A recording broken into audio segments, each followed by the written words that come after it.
আসসালামু আলাইকুম। প্রিয় দর্শক, অন্য মঞ্চের আলাপ চাইতায় আপনাদের সকলকে আমন্ত্রণ জানাচ্ছি। বিদায়ী উপদেষ্টা রিজওয়ানা হাসান একের পর এক এমন কথা বলছেন যেটা বর্তমান সরকারকে কেবল বিব্রতই করছে না, জামায়াতে ইসলামীর হাতে একের পর এক ইস্যু তুলে দিচ্ছে। রিজওয়ানা হাসান কি এটা ইচ্ছে করে করছেন? তিনি কি সরকারকে বিব্রত করতে চাইছেন? এবং রিজওয়ানা হাসানের এই আচরণে সরকার বা কি করছে? এর পাশাপাশি গতকাল ছিল ঐতিহাসিক ৭ই মার্চ। এই ৭ই মার্চকে ঘিরে বর্তমান বিএনপি সরকারের যে ভূমিকা আমরা দেখলাম, তাতে আমাদের প্রশ্ন জাগছে মনে যে বিএনপি আসলে কি চায়। শুরুতেই যেটা বলছিলাম, এই সদ্য বিদায়ী উপদেষ্টা রিজওয়ানা হাসানকে নিয়ে, আপনারা তাকে চেনেন বিশিষ্ট রাজাকার কন্যা। তার বাবা মহিবুল হাসান, তিনি পাকিস্তান আমলে প্রাদেশিক সরকারের সদস্য ছিলেন, সংসদ সদস্য ছিলেন। জিয়ার আমলে স্বতন্ত্র ইলেকশন করে এমপি হয়েছিলেন, এরশাদের আমলে এমপি হয়েছিলেন এবং তিনি এরশাদের আমলে প্রতিমন্ত্রীও হয়েছিলেন। তিনি বিশিষ্ট রাজাকার ছিলেন। তিনি বাংলাদেশের স্বাধীনতার অন্যতম বিরোধিতাকারী ছিলেন। সেই রাজাকার কন্যা রিজওয়ানা হাসানের সাথে কি জামাতের খুব বিরোধ আছে? তার সাথে জামাতের সম্পর্কটা একটু কি? একজন চুক্তিভিত্তিক নিয়োগপ্রাপ্ত সচিব, যাকে সম্প্রতি চুক্তি বাতিল করে অবসরে পাঠানো হয়েছে, সেই সচিবের কথা যদি সত্যি হয়, সূত্র আমাকে জানিয়েছে যে বিভিন্ন সময়ে জামাতের নেতা এবং জামাতপন্থী সচিব এবং কয়েকজন উপদেষ্টার গোপন মিটিং হতো এবং সেই সব মিটিংয়ে রিজওয়ানা হাসান নিজে উপস্থিত থাকতেন এবং তিনি সর্বোচ্চ চেষ্টা করেছেন যেন 12ই ফেব্রুয়ারি নির্বাচনের মধ্য দিয়ে জামাতকে ক্ষমতায় আনা হয়। তিনি বিভিন্ন সময়ে বলেছেন যে জামাত ক্ষমতায় আসতেছে, গেট রেডি ফর দ্যাট। তিনি তার আরও একজন সচিবের বরাত দিয়ে বলা হয়েছে, যেটি বিএনপির একজন নেতা বলেছেন টকশোতে, যে সেই সচিব 3 মাস কাজ করেছিলেন রিজওয়ানা হাসানের সাথে এবং তিনি বলেছেন এই 3 মাসে তার 3x12 মানে 36 বছরের আয়ু কমে গেছে, এরকম একটা ব্যাপার আর কি। এবং তিনি খুব ধমক দিতেন, কথায় কথায় ধমক দিতেন এবং জামাতের কথা বলতেন যে জামাত ক্ষমতায় আসবে। তো সেই জামাতপন্থী উপদেষ্টা, রাজাকারের বাচ্চা, সে হঠাৎ এরকম স্টেটমেন্ট কেন দিচ্ছে যে আমরা জামাতকে মেইন স্ট্রিম হতে দেইনি? আবার আনন্দবাজারের সাথে একটি ইন্টারভিউতে বলেছে যে আমি যদি মবের শিকার হই তাহলে জামাত শিবির দায়ী থাকবে। এবং তার এই প্রত্যেকটা স্টেটমেন্টের পরে কিন্তু জামাত রিয়াক্ট করেছে। এই যে জামাতকে মেইন স্ট্রিম হতে দেয়নি, এর মধ্য দিয়ে যে ইলেকশন ইঞ্জিনিয়ারিং এর অভিযোগ উঠেছে, জামাত রিজওয়ানা হাসান এবং ডক্টর খলিলুর রহমানের বিরুদ্ধে ইলেকশন ইঞ্জিনিয়ারিং এর অভিযোগ তুলেছে এবং তাদের পদত্যাগ দাবি করেছে। স্বভাবতই এই সব কারণে বর্তমান সরকার, যে বিএনপি সরকার, তারা যথেষ্ট বিব্রত হয়েছে যে একটি তাদের লোকই বলছে যে ইলেকশন ইঞ্জিনিয়ারিং করে বিএনপিকে ক্ষমতায় আনা হয়েছে। যেটা আমরা আগেই বলেছি যে এবারের নির্বাচনটা ছিল খুবই প্রহসনের নির্বাচন এবং জনগণের প্রত্যাখ্যানের মধ্য দিয়ে খুব মেবি 20% হয়তো ভোটার পার্টিসিপেশন ছিল। তো সেই জায়গায় যখন একজন উপদেষ্টা বলতেছে, সদ্য বিদায় উপদেষ্টা, তখন তো আমাদের এই যে নির্বাচনকে কেন্দ্র করে যে অভিযোগগুলো, সেটি আরো বেশি বাস্তব হয়ে ওঠে। এই অবস্থায় তারেক রহমান তার একজন ক্যাবিনেট মন্ত্রীকে বলেছে, মানে তার একজন মন্ত্রীকে দায়িত্ব দিয়ে বলেছেন যে রিজওয়ানা হাসানের সাথে কথা বলেন এবং এই ব্যাপারে ব্যবস্থা নেন। তো সেই মন্ত্রী তারেক রহমানের গুলশান অফিসে রিজওয়ানা হাসানকে 2-3 দিনের মধ্যে ডেকেছিলেন এবং তিনি ব্যাখ্যা দাবি করেছেন রিজওয়ানা হাসান কেন এই ধরনের বিতর্কিত মন্তব্য করছেন। এক পর্যায়ে রিজওয়ানা হাসান মুচলেকা দিতে বাধ্য হন যে তিনি এই ধরনের কথাবার্তা আর বলবেন না এবং বিএনপির পক্ষ থেকে তাকে রীতিমতো লাস্ট ওয়ার্নিং দেওয়া হয়েছে, যদি সে এই ধরনের উল্টাপাল্টা কথা বলে তার বিরুদ্ধে পর্যাপ্ত ব্যবস্থা নেওয়া হবে। এবং আপনারা জানেন যে দুদকে কিন্তু রিজওয়ানা হাসানের বিরুদ্ধে অভিযোগ জমা আছে, সেটাও তাকে মনে করিয়ে দেওয়া হয়েছে। তো এই অবস্থায় এই রেজওয়ানা হাসানকে নিয়ে কেয়ারফুল থাকবেন যে রাজাকারের বাচ্চা কিন্তু এখনো জামাতের পক্ষে কাজ করে যাচ্ছে। এবার আপনারা জানেন যে গতকাল ছিল 7ই মার্চ, ঐতিহাসিক একটা দিন। এই দিন বঙ্গবন্ধু 1971 সালে 7ই মার্চ ঐতিহাসিক ভাষণটি দিয়েছিলেন এবং সেই ভাষণটি নিয়ে পৃথিবীতে অনেক গবেষণা হয়েছে, অনেক কথা হয়েছে। 2017 সালে ইউনেস্কো এটিকে বিশ্বের একটি অন্যতম ঐতিহাসিক দলিল হিসেবে স্বীকৃতি দিয়েছেন, বিশ্বের প্রামাণ্য ঐতিহ্য। তো বাংলাদেশের প্রথম কোনো কিছু একটা এই ঐতিহাসিক দলিল হিসেবে ইউনেস্কো কর্তৃক স্বীকৃতি পেল। তো সবার, এটা বাঙালি হিসেবে আমাদের সবার জন্য একটা গর্বের। এবং এই ভাষণটি পৃথিবীর হাজার বছরের ভাষণগুলোর মধ্যে অন্যতম উল্লেখযোগ্য একটা ভাষণ। সেরা 100 ভাষণের মধ্যে বঙ্গবন্ধুর এই ভাষণটিকে বলা হয়। এই ভাষণটি নিয়ে গতকাল বিএনপি সরকার যেভাবে রিয়্যাক্ট করেছে সেটি আমাদের কিন্তু ভীষণ ব্যথিত করেছে। দেশের বিভিন্ন জায়গায় 7ই মার্চ উপলক্ষে বঙ্গবন্ধুর ঐতিহাসিক ভাষণ বাজানো হয়েছে, কিন্তু অনেক জায়গায় বিএনপির নেতাকর্মীরা বা পুলিশ বাধা দিয়েছে। শাহবাগের ওসি জনাব মনিরুজ্জামান বলেছেন যে 7ই মার্চের ভাষণ নিষিদ্ধ, সেটি কেন বাজানো হবে? 7ই মার্চের ভাষণ কবে নিষিদ্ধ হলো এটা তো আমরা জানি না, বরং এটা তো ইউনেস্কো এটাকে একদম বিশ্বের পর্যায়ে নিয়ে গেছে। তো এই যে সারা দেশে 7ই মার্চের ভাষণ নিয়ে সরকার যে আচরণটা করলেন, যে স্বৈরাচারী মনোভাবটা দেখালেন, সেটা নিয়ে প্রশ্ন উঠেছে যে বিএনপি আসলে কি চায়।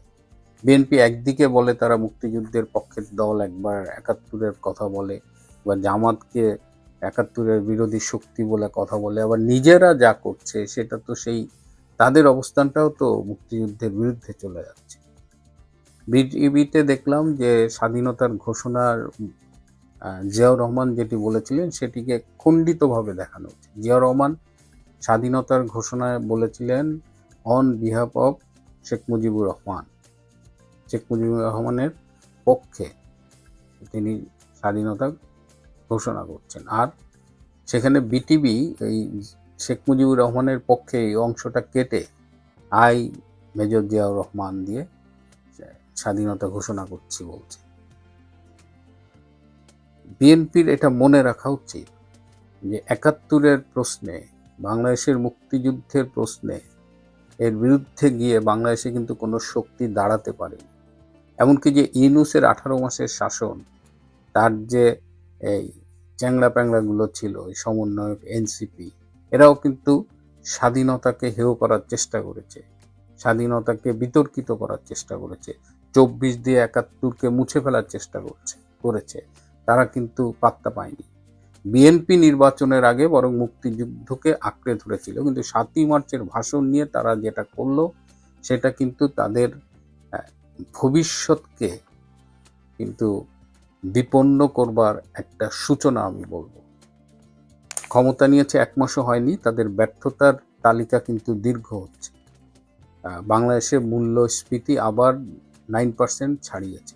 পার্শ্ববর্তী দেশ ভারতের মূল্যস্ফীতি যেখানে 3-এর কম, 2.75 বা এরকম, সেখানে বাংলাদেশের মূল্যস্ফীতি ফেব্রুয়ারি মাসে 9.1 চলে গেছে।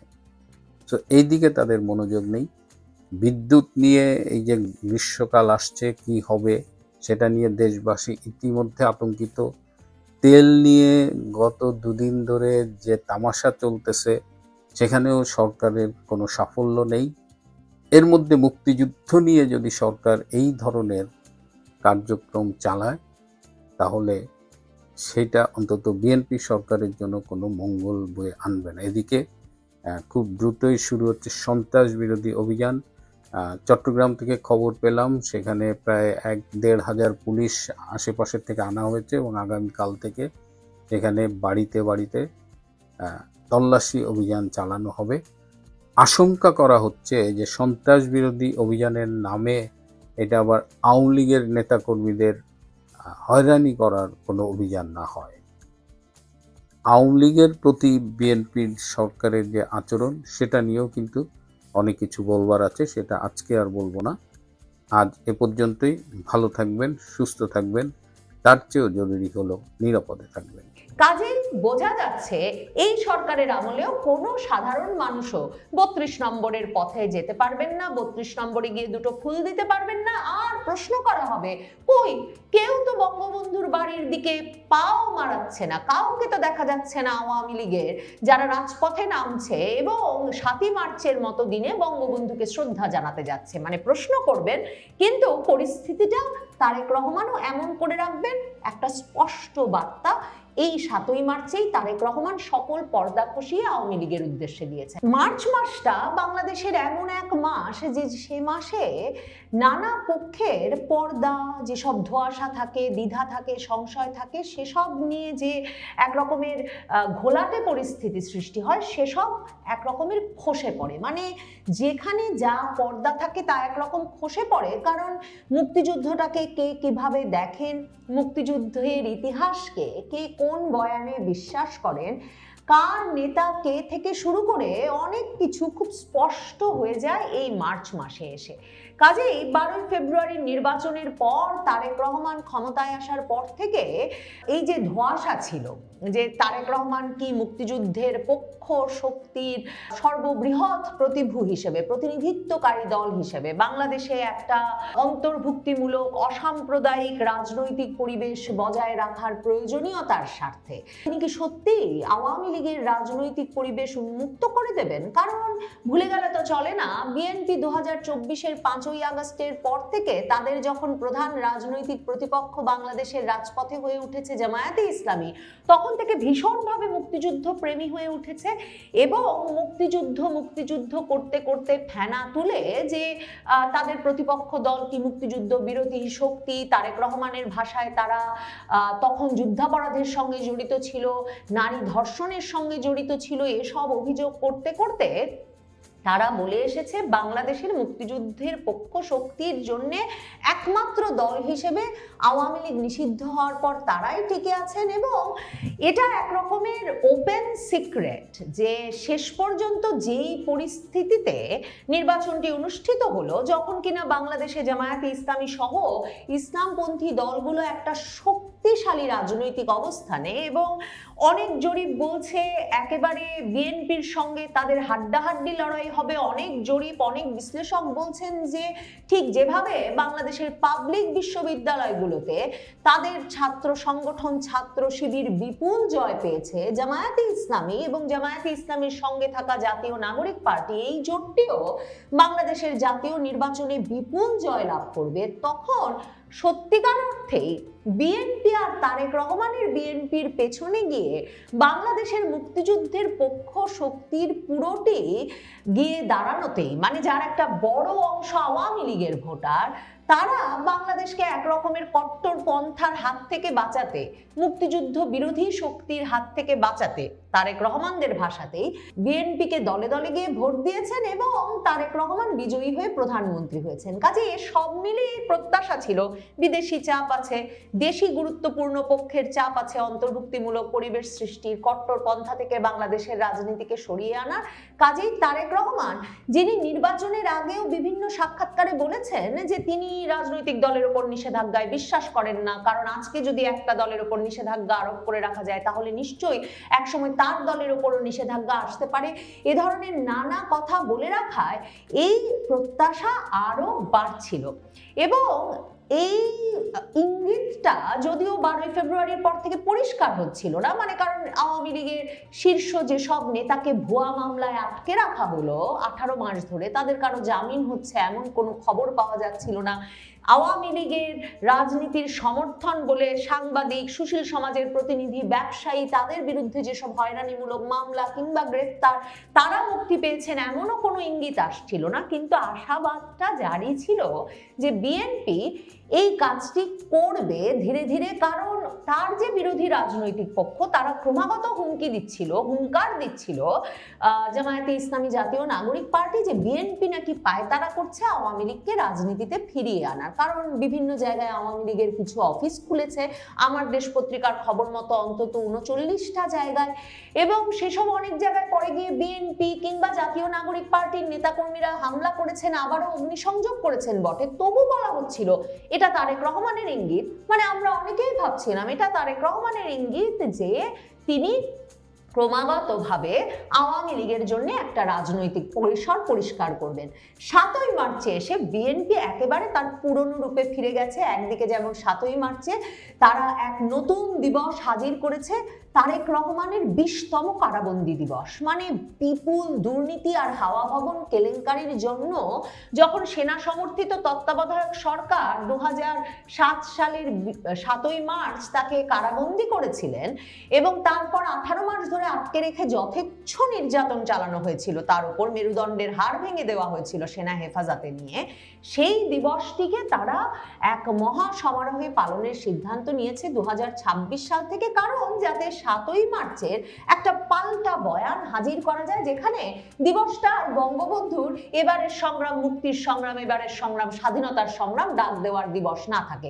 এটা বিএনপির পুরনো রাজনীতি। মনে করে দেখেন 15ই আগস্ট বঙ্গবন্ধুর হত্যা দিবস, সেই বঙ্গবন্ধুর সপরিবারে হত্যার সেই কালো দিনটিতে খালেদা জিয়া কয়েক দফা তার জন্মদিন পরিবর্তন করে 2008 সালে আওয়ামী লীগ ক্ষমতায় আসবার পর যখন তারা জাতীয়ভাবে শোক দিবস পালন শুরু করলো, তিনি শুরু করলেন বড় বড় কেক কাটা। কাজে এটা বিএনপির রাজনীতির একদম একটা পুরনো প্রতিফলন যে 7ই মার্চ তারিখে বিএনপি ওই যে সব পর্দা খসিয়ে এটাকে তারেক রহমানের কারাবন্দী দিবস হিসেবে উদযাপন শুরু করলো বা পালন করা শুরু করলো 2026 সাল থেকে, যখন তারেক রহমান প্রধানমন্ত্রী হিসেবে ক্ষমতা নিয়েছে। কিন্তু সবচেয়ে সুস্পষ্ট যে বার্তা আওয়ামী লীগের প্রতি এলো 7ই মার্চ তারিখে, সেটা হচ্ছে 32 নম্বরের দিকে যাওয়ার পথে 3 জন নারী এবং 1 জন পুরুষের একটা ছোট্ট দল, 4 জন সাধারণ মানুষের দল, তাদের যে ছবি, তাদের যে বর্ণনা পত্রিকায় বেরিয়ে এসেছে, সেখানেও বলা হয়েছে, পুলিশ বলেছে যে তারা কোনো আওয়ামী লীগের পদ পদবীধারী না, আওয়ামী লীগের রাজনীতির সাথে তাদের কোনো সম্পর্ক আছে এমন কিছু জানা যায় না। কিন্তু ওই 4 জন যখন ফুল দিতে 32 নম্বরের দিকে যাচ্ছিলেন, তখন সেই 4 জনের দলটিকে পুলিশ গ্রেফতার করে নিয়ে যায় এবং পুলিশ গ্রেফতার করার পর তাদেরকে গত বছরের 24শে সেপ্টেম্বর, মানে ইউনূস সরকারের আমলের একটা সন্ত্রাস বিরোধী আইনের মামলায় শুধু গ্রেফতার দেখানো হয়েছে তাই নয়, এই অপরাধে যে তারা 7ই মার্চ সকালবেলায় বঙ্গবন্ধুর সেই পুড়িয়ে দেওয়া, গুড়িয়ে দেওয়া, বুলডোজার দিয়ে ধসিয়ে দেওয়া বাড়ির দিকে জয় বাংলা জয় বঙ্গবন্ধু স্লোগান দিতে দিতে কটা ফুল নিয়ে যাচ্ছিলেন বঙ্গবন্ধুকে শ্রদ্ধা নিবেদনের জন্য। এটাকে তারেক রহমান সরকার বড় অপরাধ হিসেবে চিহ্নিত করে তারা সেই একই ইউনূস সরকারের পথে তাদের পুলিশকে হাঁটিয়েছে। পুলিশ ওই 4 জনকে গ্রেফতার করেছে, 3 নারী এবং 1 পুরুষকে থানায় নিয়েছে এবং ইউনূস সরকারের আমলের সেপ্টেম্বর মাসে দায়ের করা একটা সন্ত্রাস বিরোধী আইনের মামলায়, যেখানে নাকি বলা হয়েছে যে তারা পান্থপথ এলাকায় গত বছরের 24শে সেপ্টেম্বর এই আসামিরা সহ অজ্ঞাতনামা 100-150 জনের নামে মামলাটা করাই ছিল। এরা ছাত্রলীগ ও কার্যক্রম নিষিদ্ধ হওয়া আওয়ামী লীগের নেতাকর্মী এবং তারা ওই মিছিল থেকে অন্তর্বর্তী সরকারের নামে কুৎসা রটনা করছিলেন এবং তাদের বিরুদ্ধে বিভিন্ন স্লোগান দিচ্ছিলেন। এই অভিযোগে করা একটা সন্ত্রাস বিরোধী আইনের মামলায় এই সাধারণ 4 নারী পুরুষকে কিন্তু রিমান্ডে নেওয়ার ব্যবস্থা করা হলো তারেক রহমানের সরকারের আমলে। কাজেই বোঝা যাচ্ছে এই সরকারের আমলেও কোনো সাধারণ মানুষও 32 নম্বরের পথে যেতে পারবেন না, 32 নম্বরে গিয়ে 2টো ফুল দিতে পারবেন না। আর প্রশ্ন করা হবে, কই কেউ তো বঙ্গবন্ধুর বাড়ির দিকে পাও মারাচ্ছে না, কাউকে তো দেখা যাচ্ছে না আওয়ামী লীগের যারা রাজপথে নামছে এবং 7ই মার্চের মতো দিনে বঙ্গবন্ধুকে শ্রদ্ধা জানাতে যাচ্ছে। মানে প্রশ্ন করবেন, কিন্তু পরিস্থিতিটা তারেক রহমানও এমন করে রাখবেন একটা স্পষ্ট বার্তা এই 7ই মার্চেই তারেক রহমান সকল পর্দা খসিয়ে আওয়ামী লীগের উদ্দেশ্যে দিয়েছেন। শুধুমাত্র সেখানেই শেষ হয় নাই, 7ই মার্চেই আবার চাংখারপুলে ছাত্রলীগের এক নেতা এবং তিনি ঢাকা বিশ্ববিদ্যালয়ের সাবেক ছাত্রলীগ নেতা, নিশ্চয়ই তিনি ছাত্রত্বও হারিয়েছেন ঢাকা বিশ্ববিদ্যালয়ে, কারণ অনেক জায়গায় দেখছিলাম তিনি সাবেক শিক্ষার্থীও বটে। তিনি চাংখারপুল মোড়ে এই আসিফ আহমেদ নামের ছাত্রলীগ নেতা, তিনি চাংখারপুল মোড়ে সাউন্ড বক্স দিয়ে বঙ্গবন্ধুর 7ই মার্চের ভাষণটি চালাচ্ছিলেন আরেকজনকে সাথে নিয়ে, এবং তাদেরকে গিয়ে শাহবাগ থানার ভারপ্রাপ্ত কর্মকর্তা মোহাম্মদ মনিরুজ্জামান গ্রেফতার করে আনেন। এবং তিনি বলেন যে যখন ওই শনিবার দিন দুপুরবেলা তারা সাউন্ড বক্সে চাংখারপুলে 7ই মার্চের ভাষণটা বাজাচ্ছিলেন, এই অপরাধে ওই দুইজনকে গ্রেফতার করে আনার পর শাহবাগ থানার ওসি বলছেন ওরা বঙ্গবন্ধুর 7 মার্চের ভাষণ বাজাচ্ছিল, এটা তো নিষিদ্ধ, এজন্য নিয়ে আসা হয়েছে। সত্যি শুধুমাত্র তার মানে আওয়ামী লীগ আর ছাত্রলীগকে নিষিদ্ধ করা হয় নাই, তার মানে তারেক রহমানের আমলে এসে 7ই মার্চের ভাষণও নিষিদ্ধ হয়েছে, নাকি ইউনূস আমলে নিষিদ্ধ হয়েছিল আমরা জানতে পারি নাই, আর তারেক রহমান সরকারের আমলেও সেই নিষেধাজ্ঞা বলবৎ রাখা হচ্ছে। কাজেই ওসি বলেছেন যে অভিযোগ তাদের বিরুদ্ধে এসেছে বলেই তাদেরকে নিয়ে আসা। এরপর যেটা হয় যে 7ই মার্চে ওই চাংখারপুলে ওই ভাষণ বাজানোর উপরে যখন একরকমের নিষেধাজ্ঞা জারি হয়, দুজন গ্রেফতার হয়ে যায়, এরপর ঢাকা বিশ্ববিদ্যালয়ের ভেতরে একটা সিদ্ধান্ত হয় যে তারা একদল ছাত্র বলে যে তারা ঘোষণা দেয় প্রত্যেক দিন তারা ঢাকা বিশ্ববিদ্যালয়ে নাকি 7ই মার্চের ভাষণ বাজাবে। এবং এরপর 7ই মার্চের ভাষণ রাতে শাহবাগ থানার সামনে বাজাতে থাকে একদল, এবং সেই জহুরুল হক হল ছাত্রলীগের সহ সম্পাদক আব্দুল্লাহ আল মামুন তিনি এটা বাজানোর উদ্যোগ নিলে তার পাশে গিয়ে আরেকজন দাঁড়ান যিনি ডাকসুতে নির্বাচন করেছিলেন প্রতিরোধ পর্ষদের ভিপি প্রার্থী হিসেবে শেখ তাসনিম আফরোজিনী, তিনি তখন শাহবাগ থানার সামনে মাইকে করে 7ই মার্চের ভাষণ বাজানো শুরু করেন, ওই যে চাংখারপুলে 7ই মার্চের ভাষণ বাজানোতে একজন গ্রেফতার হওয়ার প্রতিবাদে। এই আব্দুল্লাহ আল মামুন এবং এই যে ডাকসুতে ভিপি প্রার্থী হিসেবে নির্বাচন করা ইমি, এ দুজনকে তখন আবার এসে ডাকসুর দুই নেতা জুবায়ের মানে ডাকসুর সমাজ কল্যাণ সম্পাদক, যিনি কিনা পুরা ঢাকায় বিশ্ববিদ্যালয়ের এক রকমের নেতৃত্ব দেন যে কে কোথায় কি করবেন, মানে আরেকজন সর্বমিত্র চাকমার মতো নেতা, যিনি কিনা ওই যে ঢাকা বিশ্ববিদ্যালয় ফ্যাসিস্টের দোসর শিক্ষকদেরকে রীতিমতো ধাওয়া করেন, তাদের ওপর হামলা চালান, সেই এবি জুবায়ের তখন চলে আসেন। এবং আরেকজন আসেন জাতীয় ছাত্র শক্তি, মানে জাতীয় নাগরিক পার্টির ছাত্র সংগঠন, যারা বিশেষ ভোট টোট পায় নাই ছাত্র সংসদ নির্বাচনেও, সেই জাতীয় ছাত্র শক্তির ঢাবি কমিটির আহ্বায়ক তাহমিদ আল মুদাসসির, এরা দুজন চলে আসেন। এরা দুজন এসে এদেরকে শাহবাগ থানায় নিয়ে যান। শাহবাগ থানায় ঢুকে ঢাকা বিশ্ববিদ্যালয়ের ওই আরেকজন যে শিক্ষার্থী ছিলেন ছাত্রলীগের সহ সম্পাদক আব্দুল্লাহ আল মামুন, তাকে বেধড়ক পেটান, সে খবর বিভিন্ন সংবাদ মাধ্যমে দেখছি, এবং তারপর তাদেরকে পুলিশ হেফাজতে দেন। কাজেই পরিস্থিতিটা একেবারেই তারেক রহমানের আমলে আওয়ামী লীগের জন্য পরিষ্কার, ইউনূস সরকারের আমলের মতোই আছে। তারেক রহমান, বিএনপি আর জাতীয় নাগরিক পার্টি, জামায়াতে ইসলামী, এরা তো সবাই ভাগাভাগি করেই খেলছেন। কাজে এদের একটা ঐক্যবদ্ধ শক্তিকে রাজপথে প্রতিহত না করতে পারলে যে আওয়ামী লীগ বা আওয়ামী লীগ সমর্থকদের পক্ষে রাজপথে টেকা, কোনো পরিসরে টেকা, ঢোকা, কিংবা কোথাও গিয়ে 7ই মার্চের ভাষণ বাজানো বা 32 নম্বরের দিকে এগিয়ে গিয়ে দুটো ফুল রেখে আসা কিছুই সম্ভব হবে না। সম্ভবত আওয়ামী লীগের জন্য এই কঠিন বাস্তবতার বার্তাটি তারেক রহমানের বিএনপি 7ই মার্চেই পরিষ্কার করে দিয়েছেন।